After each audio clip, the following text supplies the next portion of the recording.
அதுக்கப்புறம் நாங்கள் தசமம் குத்துனோம். இங்கே நாங்கள் 2 எடுத்து கடனை வாங்கினதுனால இங்கே இப்போ 6 இருக்கு. 6லேருந்து 2 போனால் 4. நாங்கள் 4 போட்ட பிறகு அதுக்கப்புறமா இங்கே 1லேருந்து 3 கழிக்க இயலாது, அதனால இங்கே நாங்கள் அப்படியே 3 போட்டுடலாம். அதுக்கப்புறம் தசம கூட்டல் கண்டாச்சு. இப்போ நாங்கள் பார்க்க போகிறது தசம முன்னொன்று கூட்டல் பார்ப்போம். 5ஐயும் 6ஐயும் கூட்டினா 11. நாங்கள் 1 போட்டு இங்கே 1 மிச்சம் வச்சுருக்கோம். மிச்சம் வச்சுன்னா 8ம் 9ம் 8ஓட 1 கூட்டினா 9, 9ஓட 4 கூட்டினா 13. ஆகவே 13.1 ஆகும். அதுக்கப்புறம் பார்த்தீங்கன்னா தசமம் கழித்தல் இன்னும் 3 பார்க்க போகிறோம். 5.2 3.8 இருக்கு. இதை நாங்கள் கழிக்க போகிறோம். 2லேருந்து 8 போகாது, அதனால 5லேருந்து இங்கே கடன் கொடுத்தா 12, 12ல் 8 போனால் 4, அதனால நாங்கள் இங்கே 4 போட்டிருக்கோம்.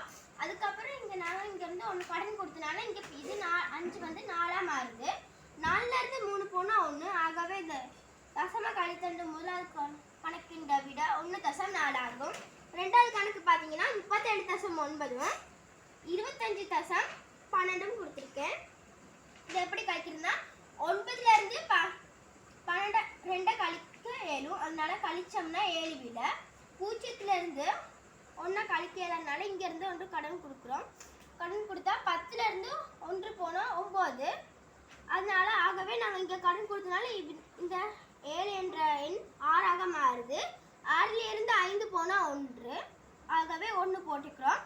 அதுக்கப்புறமா 3லிருந்து 2 கழித்தா 1, ஆகவே தசம கழித்தல் இரண்டாவது கணக்கின் விட 11.97 ஆகும். மூன்றாவது கணக்கை பார்த்தீங்கன்னா 9.2 6.8. இதில் நாங்கள் 2 8ஆல் கழிக்கல, அதனால இங்கேருந்து 1 கடன் கொடுத்தா 12, 12ல் 8 போனால் 4, அதனால் ஆகவே நாங்கள் 4 போட்டிருக்கோம். அதுக்கப்புறம் இங்கேருந்து கடன் கொடுத்தனால 9 8ஆக மாறுது. 8லேருந்து 6 போனால் 2, ஆகவே 2.